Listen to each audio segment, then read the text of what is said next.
Le souhait au golf. Oh là là, quelle horreur. Eh oui, vous voulez vous débarrasser de votre souhait? C'est le thème de cette nouvelle vidéo. Bonjour, c'est Alex d'eGolf Pro, optimisateur de performance golfique et je suis ravi de me retrouver encore dans ce temps parfait ici à Marrakech sur le golfe de la Palmeraie. Et vous avez compris, on va parler de souhait. Et c'est là où le souhait, c'est vraiment un tue-impact. Et au-delà de blessures que vous pouvez voir, vous allez voir, je vais vous révéler vraiment une de mes trouvailles que j'ai creusée et je vais vous révéler dans un instant. Mais avant, abonnez-vous à ma chaîne YouTube et activez la cloche pour recevoir toutes mes vidéos en avant-première. Et surtout, si vous avez envie de progresser en un temps record. Ne dites pas que vous allez le faire après, c'est maintenant que vous allez vous abonner. C'est gratuit, rapide et indolore. Alors maintenant, revenons à notre ami le souhait pour déjà définir ce qu'est le souhait. Le souhait, c'est lorsque cette partie-ci du corps bouge beaucoup trop latéralement. Et ça peut avoir une influence sur votre colonne vertébrale, puisque vous voyez, à partir du moment où je latéralise mon bassin, ma colonne s'incline du mauvais côté.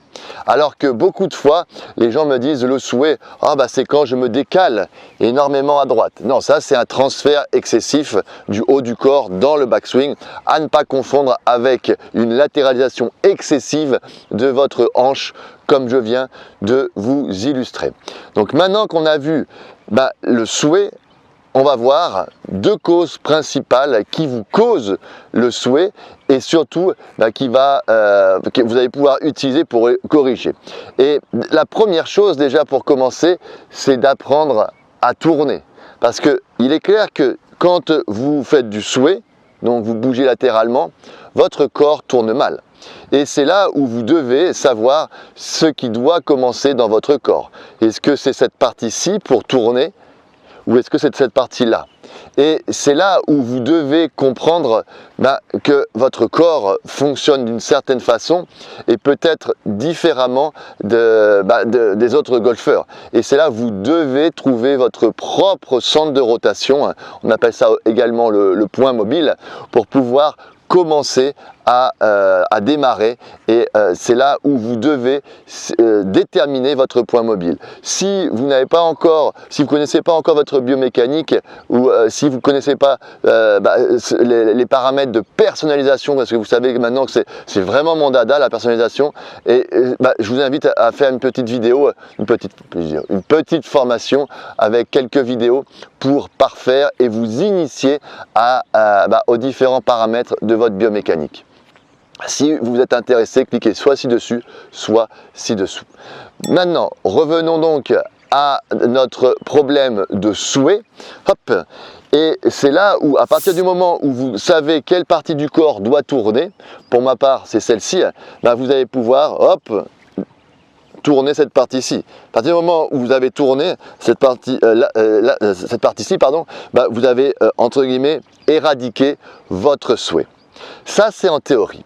Si vous aviez un point mobile bas, vous tournez cette partie-ci et ça va effacer, vous voyez, votre hanche. Donc là aussi, c'est le souhait est corrigé. Mais je me suis aperçu dans mes stages à l'étranger, ici à Marrakech, si vous voulez en savoir plus sur mes stages VIP à Marrakech, vous pouvez regarder ci-dessus. Je me suis aperçu que malgré ça, il y avait un problème de souhait dans un certain nombre de cas, dans un certain nombre d'élèves, et on n'arrivait pas à éradiquer, comme je dis, ce souhait. Et c'est là où ce que je vais vous révéler maintenant est quelque chose de très puissant, parce que c'est pour moi pour ne pas dire la plus grosse cause de souhait.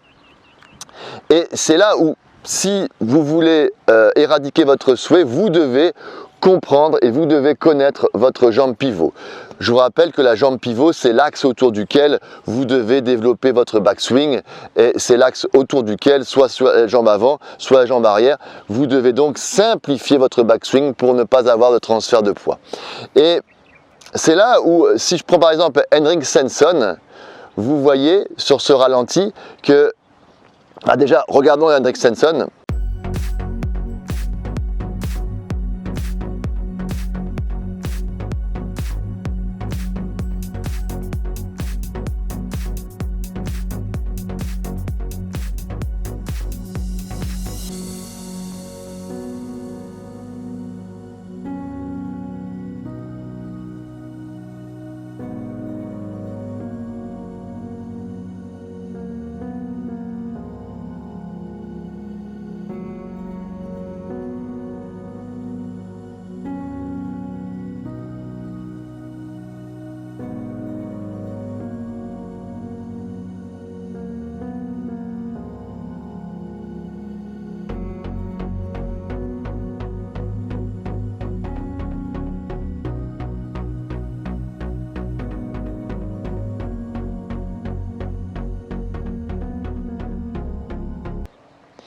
Et vous voyez ce petit décalage au démarrage, ben, en fait, il se met sur sa jambe arrière, puis il tourne.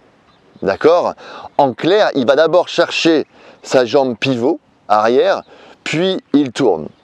Et pourquoi avoir ce petit décalage? Parce que qu'est-ce qui se passe chez vous, joueurs amateurs? Qu'est-ce qui se passe? Il va se passer que vous allez faire du sway, puis tourner. Et c'est là où vous risquez à chaque fois, même si vous savez qu'il faut tourner, vous n'arrivez pas parce que votre axe il est sur la jambe arrière. Et donc à partir du moment où vous connaissez votre jambe pivot, si vous avez une jambe pivot arrière, mettez-vous sur cette jambe pivot arrière et vous allez pouvoir tourner autour de votre axe fixe. C'est pour ça que je pense que le sway est vraiment un défaut de quelqu'un qui a très souvent une jambe pivot arrière. Et tout ce que je vous partage là, bien sûr, je le vis vraiment de façon intense avec le club VIP d'excellence dans lequel vous pouvez m'envoyer vos swings, dans lequel vous pouvez chatter et m'envoyer tous les messages WhatsApp en illimité et dans lequel vous avez également un coaching physique en présentiel avec moi. Si vous voulez en savoir plus, d'abord, vous avez deux possibilités. Soit vous regardez le lien ci-dessous, soit vous allez aller sur une webconférence dans laquelle je vous explique les 7 plus grandes erreurs à ne surtout pas commettre si vous voulez progresser en un temps record. Alors je vais essayer de vous illustrer cela. C'est vrai que personnellement je ne suis pas victime de sway puisque j'ai une jambe pivot avant.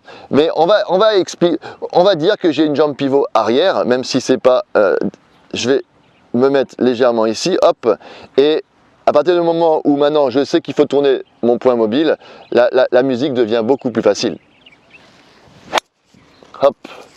Alors c'est vrai que c'est une bonne balle, mais j'ai pas eu un confort exceptionnel de par, je respecte pas comment mon corps fonctionne puisque je me suis mis à droite. Et c'est pour ça que vous pouvez voir au passage que driver n'est pas tout le temps synonyme de se mettre à droite. Ça dépend de votre jambe pivot. Voilà, j'espère que cette vidéo vous a plu. Mettez-moi un gros pouce, dites-moi un peu ce que vous pensez vous du sway et si vous avez été victime dans votre vie de golfeur et je me ferai un plaisir de vous répondre dans les commentaires. À très vite dans de prochaines vidéos. N'oubliez pas de partager, de mettre un pouce et de faire au mieux pour cette vidéo. À très vite dans une prochaine vidéo. Ciao, ciao.